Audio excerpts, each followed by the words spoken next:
2024년 3월 1일 아침 경전산책 시작하겠습니다.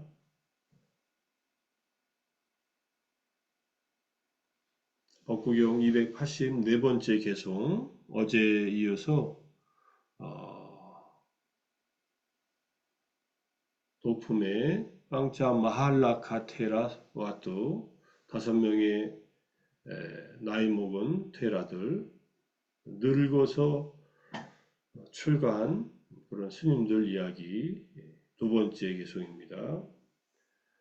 어제 인연 이야기 봤듯이 5명의 나이 먹은 사람들이 서로 친구로 잘 지내다가 이제 모든 세상의 일을 다 내려놓고 요즘 말하면 이제 정년퇴직을 하고 나이가 몇 살 정도 돼야 그렇게 될지 몰라도 대략 한 62였겠죠. 부처님 당시에도 이렇게 50대든 60대든 이제 세상에서 할 일 다 끝내고 힌두교식으로 말하면 산야신이라고 이제 의무를 다 하고 나서 자기가 더 이상 세상에서 할 일이 없을 때 출가해서 해탈을 추구하는 그런 마지막 네 번째 목적, 이걸 추구하는 단계에서 이제 힌두교도들이 아니니까 불교도들이었으니까 부처님에게 또는 성단에 공양도 많이 올리던 5명의 노인들이 같이 출가를 해가지고 지내는데 이게 나이 먹어 출가했으니 경전 공부도 어렵고 수행도 어려우니까 절 근처에 각자의 구띠를 짓고 작은 오두막들을 짓고 지내면서 자기 자식들이나 이전 부인들한테 가서 이렇게 공양을 얻어먹고 탁발을 하고 가족들이 이제 후원할 수 있으니까요.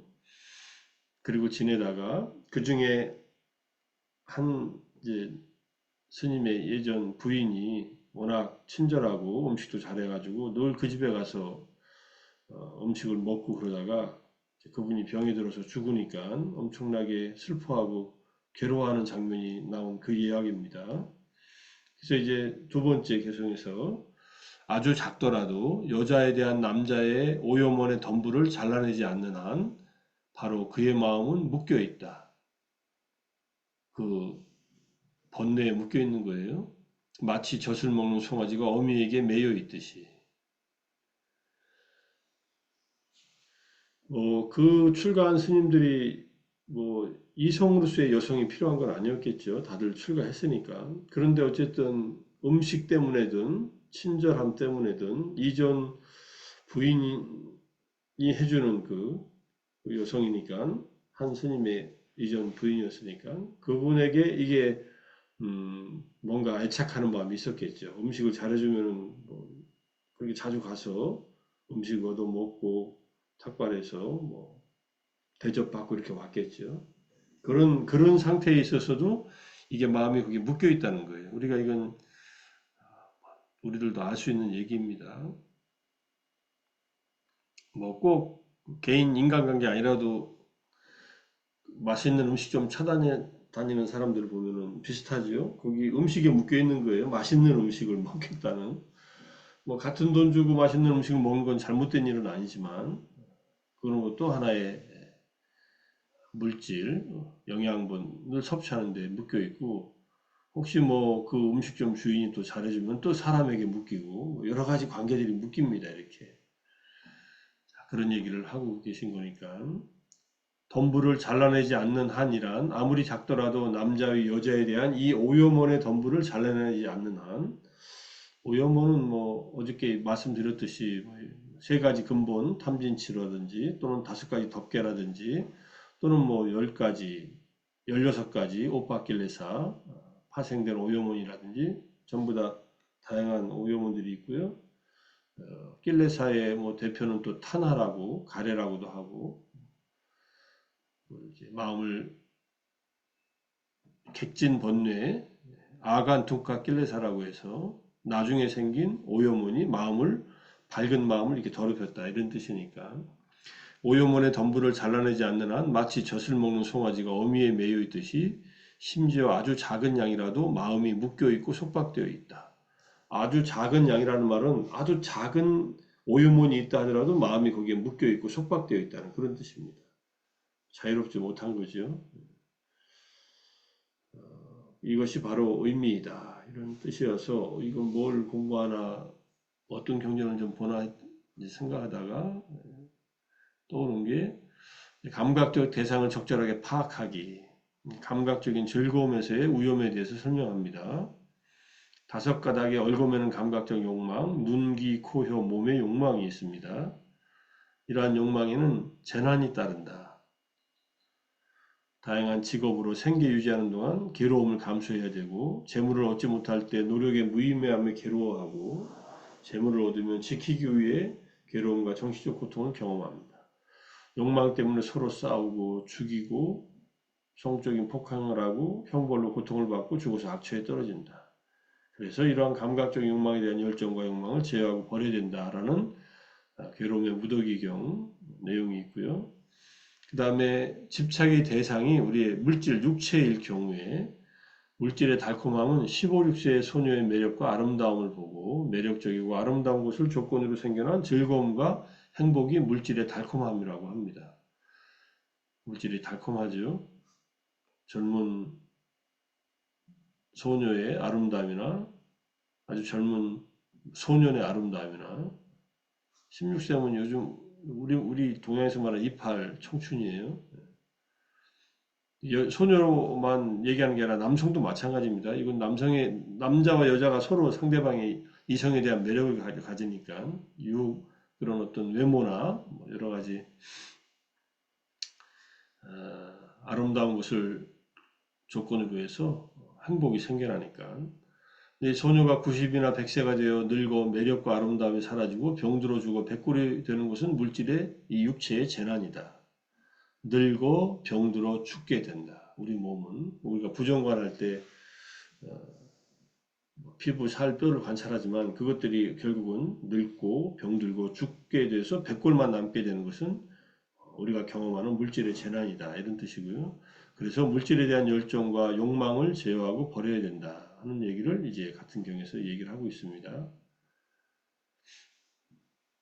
안구따라니까야 첫 번째 10개의 경전이 이 형상 등 색성향 미촉에 대한 이야기예요.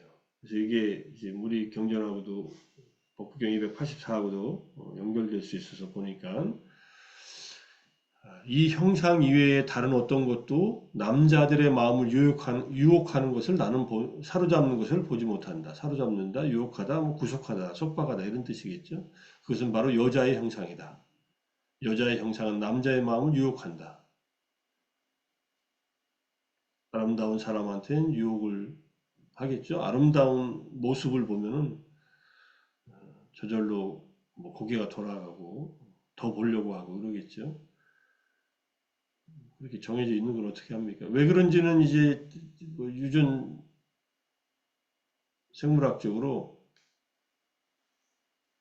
유전이 아니라 참 진화 생물학적으로 아름다운 모습을 한 사람은 자손도 건강하고 좋은 자손을 낳는다는 그것이 DNA 속에 각인되어 있다 그러더라고요. 그렇든 어쨌든 유혹합니다. 이 소리 외에 다른 어떤 것도 이렇든 남자의 마음을 유혹하는 것을 보지 못하더니 여자의 소리이다. 여자의 소리는 남자의 마음을 유혹한다. 똑같이 여자의 향기는 남자의 마음을 유혹하고 여자의 맛은 남자의 마음을 유혹하고 여자의 감촉은 맛은 본다고 해서 먹는 건 아니겠죠. 당연히. 여자의 감촉은 남자의 마음을 유혹한다. 그 다음에는 이제 남자의 형상으로 가요. 이 형상 이외에 어떤 것도 여자들의 마음을 유혹하는 것을 보지 못하나니 바로 남자의 형상이다. 남자의 형상은 여자의 마음을 유혹한다. 남자의 소리는 여자의 마음을 유혹한다. 남자의 향기는 여자의 마음을 유혹한다. 남자의 맛은 그래서 향수들 서로 뿌리잖아요. 여자가 좋아하는 향수를 남자가 뿌리고 남자가 좋아하는 향수를 여자가 뿌리고 남자의 맛은 여자의 마음을 유혹한다. 남자의 감촉은 여자의 마음을 유혹한다. 이렇게 남녀가 서로 간에 유혹하도록 되어 있어요. 이게 욕계에 태어난 존재들의 기본적인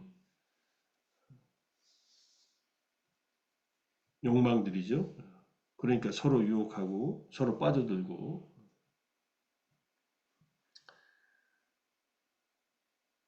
자, 그 다음에 이제 여섯 감각 장수의 분석경을 하나 더 보면은 이렇게 나옵니다. 여기는 이제 아주 자세하게 여섯 가지 안의 감각 장소, 밖의 감각 장소, 아르마리의 무리, 감각 접촉의 무리, 18가지 만호까지 고찰하고 그 다음에 36가지 중생의 경지를 알아야 한다.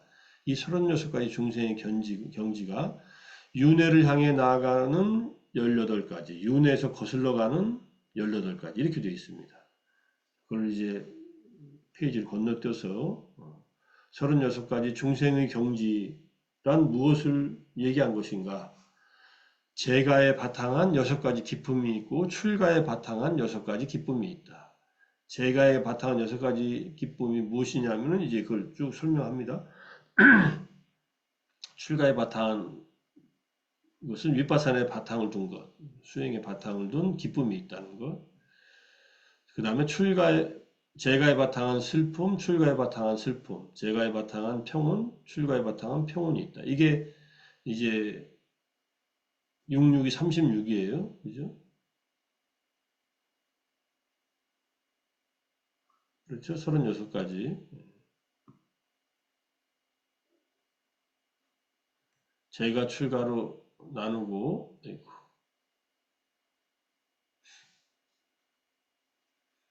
그 다음에 기쁨, 슬픔, 그 다음에 평온 이렇게 해가지고 자 그러면 무엇이 재가에 바탕한 6가지 기쁨인가? 원하고 좋아하고 마음에 들고 매력적이고 세속적인 것과 연결되어 있는 눈으로 인식되는 형색이 있어. 조금 전에 안구타라니까서 봤던 여성의 형상 또는 남성의 형상 그것을 획득하고는 획득이라고 여기거나 이미 지나갔고 소멸되었고 변해버린 이전에 획득한 것을 기억하면서 기쁨이 일어난다. 이러한 기쁨을 재가에 바탕한 기쁨이란다. 이제 감각적인 눈에서 본 것에 대해서 그렇다는 거고 귀, 코, 혀, 몸, 그 다음에 원하고 좋아하고 마음에 들고 매력적이고 세속적인 것과 연결되어 있는 마음으로 인식되는 법이 있어서 이런 것들이 이미 획득하고 또는 획득이라고 여기거나 현재 그다음 이미 지나가 버린 것을 기억하면서 기쁨이 일어난다. 이게 재가에 바탕한 기쁨이라고 한다. 보통 재가에 바탕한이라는 말은 계하 십단이라고 되어 있는데 이게 우리의 일상적인 범부들의 삶에서 일어나는 기쁨인 겁니다. 안입이 설신의가 색성향 미촉법을 바탕으로 해서 일어나는 그러한 현재 일어나거나 과거에 일어났던 그런 기쁨들을 말한다. 출가에 바탕한 6가지 기쁨은 형생은 참으로 무상하고 변하고 빛바래고 소멸한다고 알아. 무상한 것을 아는 거죠. 이전의 형색이나 지금의 형색은 모두 무상하고 괴로움이고 변하기 마련인 것이라고 이렇게 있는 그대로 바른 통찰지로 보면서 이게 윗바사나의 지혜입니다. 바른 통찰지로 본다는 것은 윗바사나의 통찰지다. 삼마 빠냐, 윗바사나 빠냐라는 뜻이에요. 기쁨이 일어난다. 어떻게 윗바산의 통찰지를 보는데 기쁨이 일어납니까? 이거는 욕망이 가라앉음으로써 얻은 기쁨이에요. 욕망에 바탕한 기쁨이 있고 욕망이 없는 기쁨이 있다는 거예요. 이거는 변해갈 때 우윳에 빠지고 괴로움에 빠지는 거고 이거는 끊임없이 더 향상해서 행복으로 나아가는 기쁨이라는 그런 얘기입니다. 소리, 냄새, 맛, 감촉, 법은 무상하고 기쁨을 그냥 그 감각적인 것에 대한 또는 대상에 대한 기쁨을 느낀 것과 대상이 무상하고 그 다음에 변하기 마련이고 괴로움이라는 것을 알고서 일어나는 기쁨이 이게 출가에 바탕한 6가지 기쁨이다. 이쪽에 빠져 있으면 함정에 빠지고 이쪽에 빠져 있으면 점점 더 향상한다 이런 뜻입니다. 재가에 바탕한 6가지 슬픔에 대해서 출가에 바탕한 6가지 슬픔이 있어요. 이것들도 쭉 한번 읽어보십시오. 제가 이 6감각 장소의 분석경 마지막이니까 137번 개송을 밴드에다가 전체 경전을 올려놓을 테니까 윗바사나 수행하고도 직접 관계가 있고 우리 일상생활에서 무엇을 버려야 하는가에 대한 얘기들이 자세히 나와 있으니까 한번 전체를 한번 보시기 바랍니다. 자, 부처님께서 부정수행을 닦아라. 부정수행, 부정관.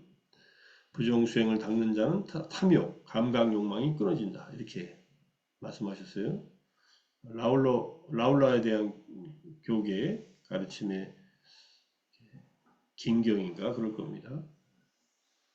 그러니까 라가라는 게 탐욕이 일어날 때는 부정관을 닦아라. 탐욕은 아까 말씀드렸듯이 색, 성, 향, 미, 촉에 대한 탐욕이에요. 주로 감각적 욕망은 그것이 이성에 대한 탐욕일 수도 있고 감각적인 쾌락을 추구하는 탐욕이라고 볼 수 있겠죠. 탐욕경에서 똑같이 얘기합니다. 세 가지 법이 있다. 탐욕과 성냄과 어리석음이다. 세 가지 법은 제거하기 위해서는 세 가지 법을 닦아야 한다. 탐욕을 제거하기 위해서는 부정을 닦아야 한다. 그죠?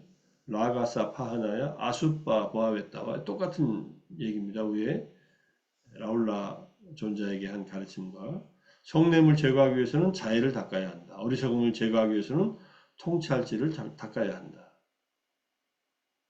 통찰지 윗바사나 닦아라 이거고요. 우리는 아침에 이걸 다 하고 있어요. 부정관도 하고 자해 명상도 하고 보공하는 명상에서 그 다음에 또 윗바사나도 하고 있습니다. 그러니까 우리가 하는 아침마다 하는 명상은 부처님께서 말씀하신 탐진치를 제거하기 위해서 우리가 매일 닦고 있다. 이렇게 보시면 됩니다. 자, 전에 봤던 경전 중에 하나인데 나무경이라는 경전에서 어떤 좋은 가문의 아들은 감각적 욕망을 버리고 집에서 나와 출가하였지만 그런 감각적 욕망이나 그보다 못한 감각적 욕망 때문에 굽히고 뒤틀려서 파멸하고 한다. 5가지 덮개와 장애가 있어서 그것은 마음을 에워싸고 통찰지를 무력하게 만든다. 이 5가지 덮개에 덮여있기 때문에 감각적 욕망에 대한 욕구, 악의, 해태와 혼침, 들뜸과 후회, 의심 때문에 통찰지가 무력하게 돼서 이렇게 이제 굽히고 뒤틀려서 파멸한다는 그런 얘기입니다. 이것을 극복하려면 7가지 깨달음의 구성요소 7각지를 닦아라 이런 얘기입니다. 7각지는 덮개도 장애도 않고 마음을 에워싸지 않나니 우리가 열심히 수행하면 마음이 더 자유로워진다는 그런 얘기예요. 이를 많이 닦고 공부 지으면 명지와 해탈의 결실을 실현함으로 인도한다. 마음 챙김의 깨달음의 요소, 법을 간택하는 깨달음의 요소, 정진의 깨달음의 요소, 희열의 깨달음의 요소, 고요함의 깨달음의 요소, 삼매의 깨달음의 요소, 평온의 깨달음의 요소. 이때 고요함은 평안한 겁니다. 심신이 평안한 겁니다. 빠사디. 이것들은 장애, 덮개가 장애가 아니고 마음을 에워싸지 않는다. 그러니까 우리를 자유롭게 하는 단말을 내재화 시켜야 된다. 이런 뜻이에요.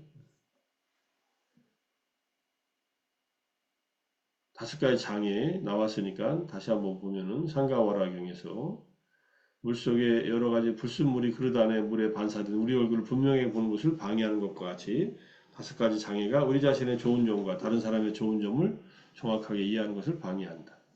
감각적 욕망에 덮여버리면 이거는 붉은색의 염료로 물든 물이거나 또는 빛을 지고 있는 것의 얘기예요. 이건 아사프라 긴경에서는 욕망이 갖고 있는 사람은 빛을 지고 있는 것이다. 계속 거기에 허덕이고 묶이고 갚아야 되니까. 악의에 빠져 있는 사람은 끓고 있는 물, 부글부글 끓고 있는 물이니까 잘 비치지 못하죠. 그거는 병에 걸린 것이다. 화를 내는 것은 병에 걸렸다고 합니다. 우라병은 병이기도 하죠, 실제로. 해태와 혼침은 이끼와 수초로 덮여있는 물인데 이거는 감옥에 갇혀있는 것과 같다. 이끼와 수초로 덮여있어서 얼굴 모습이 안 비치고 게으름과 졸음은 꼼짝달싹 못하게 갇혀있는 거예요. 졸릴 때 아무것도 못하잖아요. 게을러져도. 불안과 우울, 들뜸과 회한은 바람에 흔들리고 소용돌이 치는 물. 이거는 이제 노예 상태에 놓여 있다고. 이것도 불안하고 그 다음에 우울하고 후회에 잠기는 것은 불안장애든 또는 우울장애든 그 사람을 옥죄한다 이거죠. 노예 상태니까 내 마음대로 못하고 이 불안한 상태나 이 우울한 상태에 의해서 조종당한다는 그런 얘기입니다. 대부분 심리 장애들은 이 불안과 우울이에요, 사실. 스트레스 받고 불안과 우울에 빠져서 거기서 못 나오는 것이 정신장애의 핵심 문제들입니다. 이거를 극복하기 위해서 그렇게 명상이 이제 임상적으로 응용되고 적용돼서 효과들을 보고 있는 겁니다. 그다음에 의심은 흐리고 혼탁하고 흑투성이며 어둠 속에 놓여 있는 물이다. 의심은 사막의 길이에요.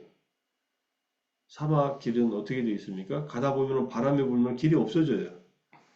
그래서 내가 어느 길로 가야 할지 모르고 헤매게 돼요. 그게 의심입니다. 미치기자는 결정 못하는 결정장애 비슷한 거예요. 이래도 그런 문제가 있고 저래도 문제가 있고 계속. 명상하는 사람의 처음 노력은 장애들을 극복하는 일에 집중하고 이것이 극복되면 선정과 통찰의 수행에서 성공이 보장된다. 장애를 극복하는 품이에요. 이것 이외에 다른 어떤 법에 의해서도 아직 일어나지 않은 감각적 욕망이 일어나고 이미 일어난 감각적 욕망을 정정하고 드세워지는 것을 보지 못하다니 바로 아름다운 표상이다. 아름다운 대상을 보면은 감각적 욕망이 일어난다. 안구타르니카에 봤던 거하고 같습니다. 이성의 아름다운 모습은 감각적 욕망을 일어나게 하죠. 그래서 아름다운 표상을 지혜 없이 마음에 잡돌이 한다면 주의 없이 그냥 본다면 아직 일어나지 않은 욕망이 일어나고 일어난 욕망은 커진다. 그 다음에 악의는 적의의 표상 때문에 더 커진다. 그 다음에 해태와 헌침은 지루함, 졸음, 하품, 식곤증, 정신적인 태만 때문에 더 커진다. 그 다음에 들뜸과 후회는 마음이 고요하지 않음 때문에 계속 마음이 안정되어 있지 않고 고요하지 않아서 들뜨거나 회의 안에 잠긴다. 그 다음에 의심은 지혜 없이 주의를 기울이는 것이다. 그러면 의심에 빠진다는 얘기예요. 그래서 감각적 욕망을 일어나지 않게 하는 방법은 부정의 표상이 감각적 욕망을 다스리고 악의는 자애와 함께하는 마음의 해탈이다. 이거는 조금 전에 탐진치를 이제 극복하는 방법에서 분노는 자애로서 극복한다는 그 말입니다. 자애와 함께한 마음의 해탈은 자애를 통해서 삼매를 이뤘을 때 마음이 분노로부터 벗어나는 것. 그 다음에 이제 해태와 혼침은 정진을 시작하는 요소와 벗어나는 요소와 분별하는 요소이다. 이 세 가지 정진을 통해서 게으름과 혼침에서 벗어난다는 거예요. 첫 번째, 시작하는 요소, 노력하는 첫 번째 단계에 이제 수행을 시작하는 거예요. 다들 우리 백일 명상 다 시작하신 적이 있잖아요.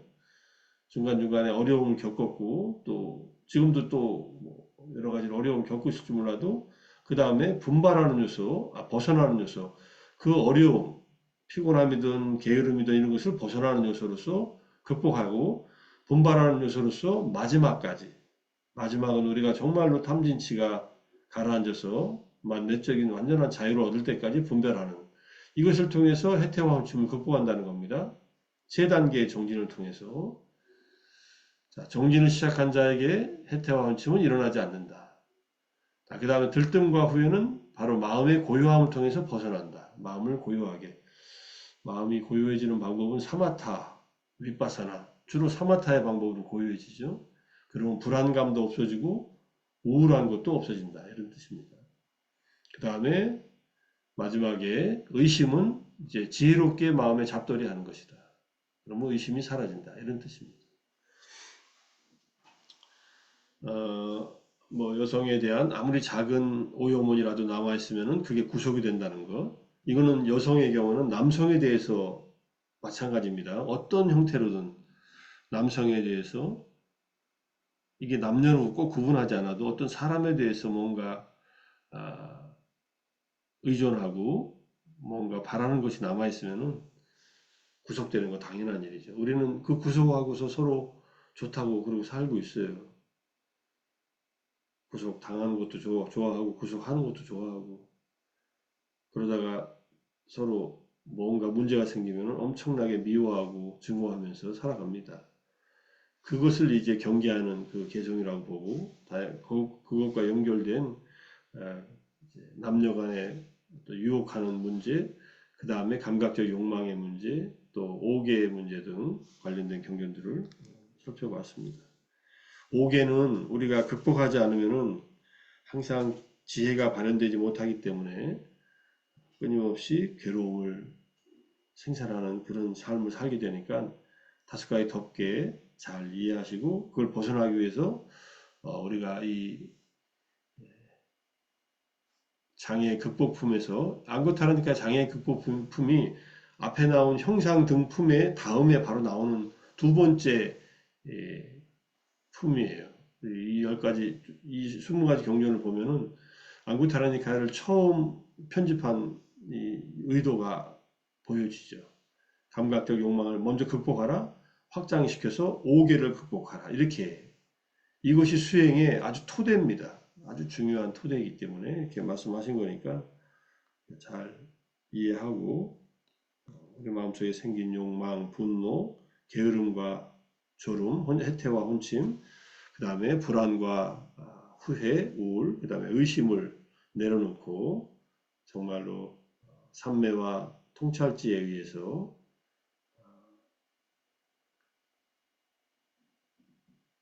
부작용이 없는 기쁨과 행복을 경험하면서 정진을 해갔으면 좋겠습니다.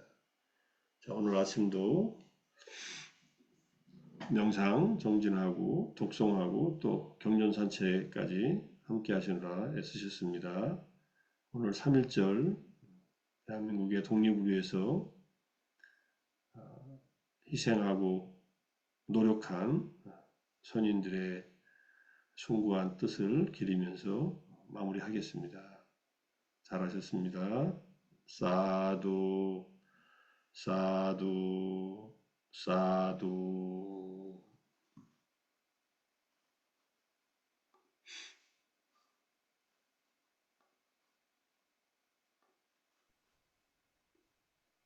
감사합니다. 수고하셨습니다. 감사합니다. 감사합니다.